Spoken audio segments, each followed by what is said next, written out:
Hello everyone and welcome back to my YouTube channel. Today is episode 2 where we'll be making the patterns for the iconic female character Dorothy Gale from The Wizard of Oz. We have quite a lot to get through today, so let's get straight into it.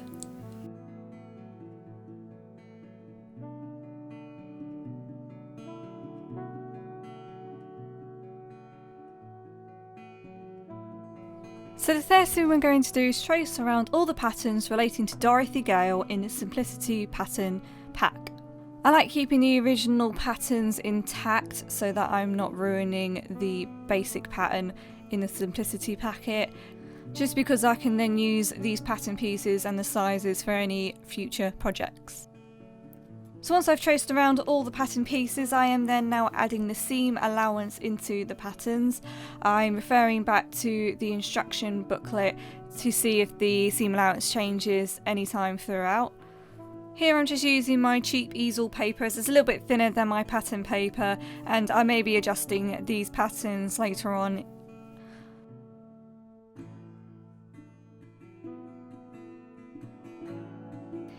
Now I'm just simply cutting out each pattern piece. And then because this is a curled up piece of paper, I am going to just quickly iron them flat to make it easier to work with. This video is going to be nearly an hour long, so in an attempt to reduce time, allow me to summarise these patterns and how they differ from the original garment, starting with the blouse. There are 5 different pattern pieces for the blouse. In the bodice we have a dart on the front and back. I tried looking at the original and I can't see any darts, and when they revealed the back it was very loose and not fitted to the body. So for the time being we are just going to be ignoring these darts. Also remember, this pattern uses a zip fastening, which isn't what the original used, so we are going to have to insert some kind of placket for our press studs.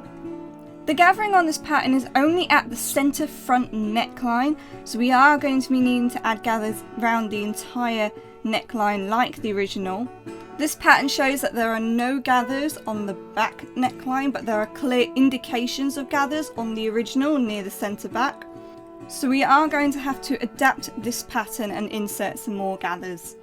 So for the pinafore there are 9 pattern pieces, but we are missing a lining to go inside the bib and also a pocket bag. We also have this strange shaped pattern piece. This is the bias strip that will go along the bottom of the skirt, and you'll see how this works when we come to make the garment. There is also a dart on the centre front pinafore. There is no indication of a dart on the pinafore on the original garment, though there might be a hidden one underneath the pinafore strap. So we are going to include this to create a more fitted bodice. Also, it isn't uncommon in 1930s patterns on aprons and pinafores to have this dart. Also on the original, the gingham pattern isn't very straight and it does seem to bend along the side, so it does appear likely that there may be a dart within there. Also, the lower band that we are pliquing on will cover most of the dart as well. So the skirt pattern asks us to not only cut on a fold, but to also cut 3 of these pieces. To me this seems really highly excessive, as while the dress is gathered at the waistline, it just seems like an awfully lot more fabric than what the original appears to be. For me, I think it's only going to need 2 of these pattern pieces, but we will test all 3 skirt panels to see if it is necessary. It also measures at 74 centimeters or 29 inches, so this will be over 2 meters if we are cutting 3. The strap on the pinafore is also only half of a strap, as the pattern asks us to cut this 4 times and then stitch into the shoulder seam onto the blouse.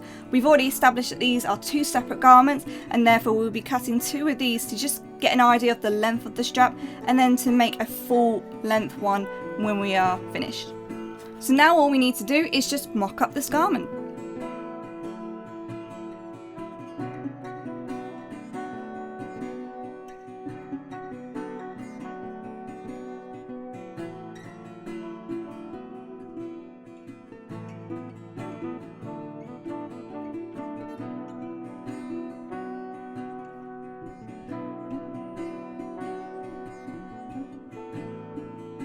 So here we have the mock-up for Dorothy Gale's costume. To me it looks like the Cinderella's maid outfit from Disney.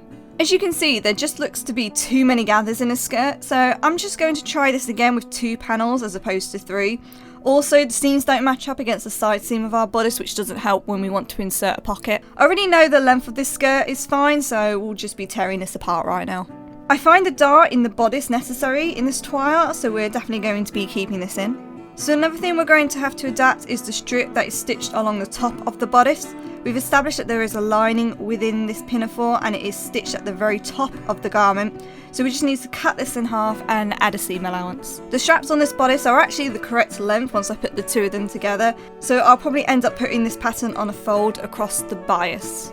The width of the collar and cuff on the blouse is slightly too thick for me, and therefore we'll just take a centimetre or two out just to match closely to the original as possible. The collar pattern as well needs adjusting, as we need some kind of placket at the back of the bodice for our press studs to sit up on, and since this particular pattern uses a zip fastening, the edges are raw as opposed to being neatened, so we just need to add a seam allowance again onto this collar. As I've mentioned before, now the neckline gathering needs adjusting on both the centre front bodice as well as the centre back. It just isn't gathered enough, so we need to just make the neckline a lot wider. I'm pretty happy with the sleeve gathers at the moment, but they're just a little bit too bunched up at the top of the sleeve, so I will just have to stitch my gathers further down the armhole as opposed to where the pattern says to do it. So I'm just going to quickly now redo the skirt with just 2 panels instead.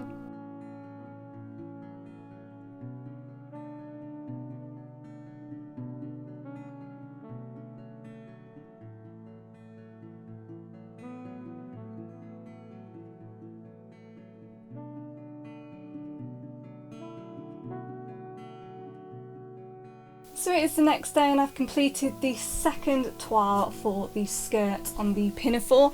I have to say I prefer this a lot better than the 3-panel skirt. This is done with 2 panels, where the panels now fit down the side seam as opposed to around the front. This to me looks a lot more closer to the original, as the original looks more lightweight like this one, whereas the toile we had before just looked incredibly heavy and looked like you were draped in so much fabric. So I think I'll definitely be going with 2 panels as opposed to 3. Next we have to adapt all the patterns that we need to change, so let's get to it. So welcome back to Voiceover Lauren. So what we need to do now is adapt the patterns so that they are more like the original Dorothy costume, and also that they will fit me in the end. So starting with the back bodice, I needed to change the sizing first as the simplicity pattern was just too big for me. So that is what I'm doing here, if I can keep my massive big head out of the way. Also, why I thought it was a good idea to wear headphones as I was trying to explain what I was doing is beyond me. So that awkward diagonal line is the width of the pattern, including the seam allowance. And what I need to do now is draw in that 3.5 seam allowance, as the hook and eye is 2 centimeters. We also need to leave a little bit of wiggle room for it and also neaten the seam inside. So we're actually going to need about 3.5 centimeters seam allowance, which sounds like a lot, but if it is too much, we can just trim it. Now we just need to add 1.5 centimeter seam allowance all the way around, and also not to forget to add the information of each pattern piece, so that if you ever come to recreate this garment again, you know exactly how many pieces there are and how many to cut out.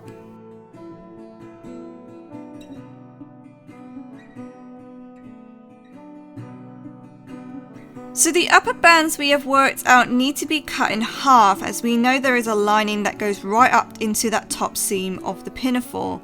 So we are just going to measure the length of the band unfolded to find out what half their current length is, ignoring the seam allowance. Then we're just going to create rectangles of the same width as the original pattern. The length is 2.5 centimeters, and I know that the upper band for the back is going to be slightly too big since I have adjusted the back panel, but I can trim off the excess once I've stitched it on. Once I've drawn the rectangles, add a 1.5 centimeter seam allowance.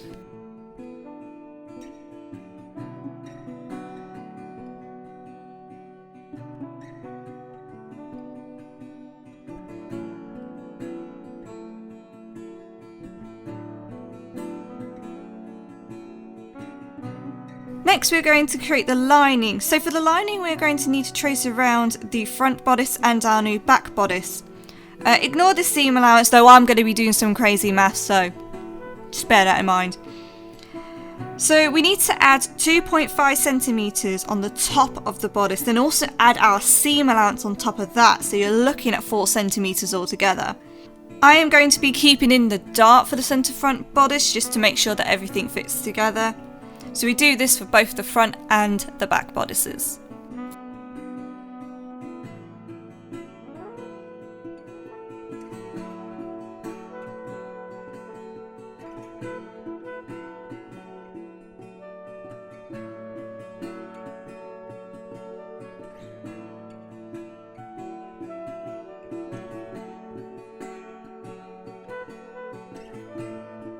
Lastly, we need to make a pocket bag for the right side of the skirt.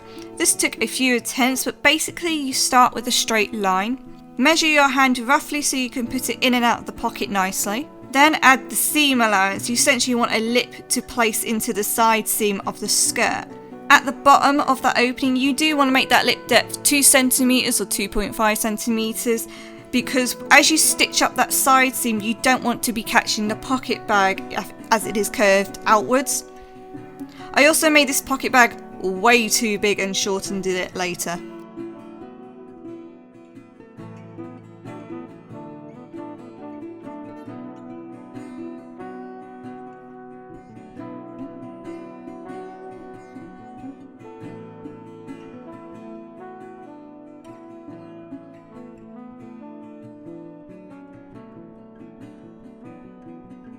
So that is the shape of the pocket in the end. I'll show you how to stitch it in the next video, but you basically want to place the pocket where you would like in the skirt, stitch those 2 lips on into the side seam, stitch the side part of the skirt up as far as you can, as close to the pocket bag as possible, and then you'd go back, stitch down the side seam, go around the pocket bag, and then stitch back again on the side seam at the end.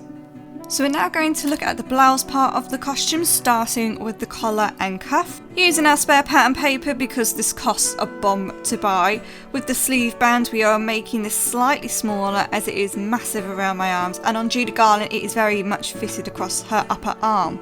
But we also need to be able to take this garment on and off over our elbow, so I'm adjusting this about 24-25 centimeters. So because the sleeve band and collar were too thick for me and it didn't look really like the original, I am measuring the length of this sleeve band and I can see that it is 7.5 centimeters. So I want to take off about 2 centimeters of fabric, so when it folds over we lose a centimeter on each side. And then don't forget your 1.5 centimeter seam allowance. So for the collar we want the edges to be neat, so all we're doing here is just adding 1.5 centimeter seam allowance on both sides.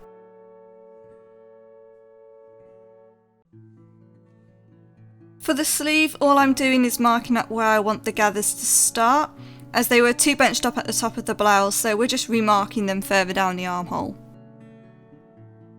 For the front and the back bodice, there are a few adjustments to be made. I did a quick test toile on this and I found it a bit more beneficial. So we are just going to mark up our centre front fold. Then I added 2 centimeters at the top to allow more gathers into the neckline, and then I redrew the line into our fold as we didn't want to adjust the waistline in any way. Now I'm just tracing around the bodice again and squaring off the waistline to get rid of that dart.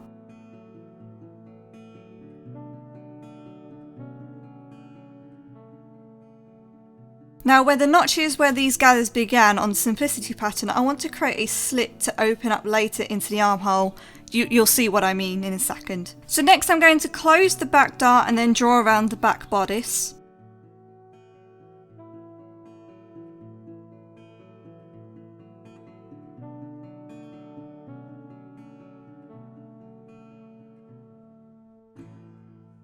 So I'm now going to insert a slit into the neckline, very similar to what we did near the front, as we want to include gathers here. So there is already a seam allowance in the centre back bodice. However, we want to include that seam allowance into our gathers on the neckline, and I'm just going to add a few more here like I did on the centre front bodice. So we're now going to create the placket. So our press studs are 9mm, so we're just going to round up to 1 centimetre. So the press studs are not going to be sitting on the edge of the bodice on one side, so we're going to make an overlap of 2 centimetres. And then we need 2 centimetres to fold underneath, and then about 0.5 centimetres to fold over again to neaten the seam on the inside. So you're going to need to add 4.5 centimetres altogether.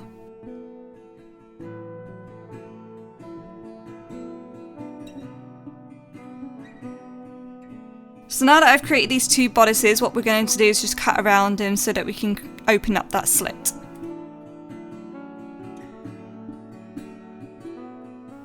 So now we have our bodice pieces cut out, we're going to open that slit. Try not to cut the slit off. I'm going to place some scrap pattern paper underneath and then take one straight edge down. I then marked a 4 centimetre opening and then taped the other side down. That's it, reshaped the neckline and added a seam allowance, and then I cut around it. You do the same thing for the front bodice.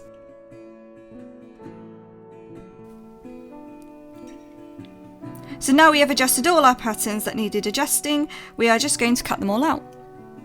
So they are all the patterns we had to put together, and now in episode 3 we will be actually making the final costume. So join me on my next episode to see how to put it all together. If you enjoyed this video, please give it a thumbs up and go ahead and hit that subscribe button if you want to see more videos just like this. You can also follow me on Instagram and Facebook, and you can also support me on my Patreon where I post behind the scenes and exclusive content just for you to get your hands on. Thanks for watching, and I'll see you in the next one.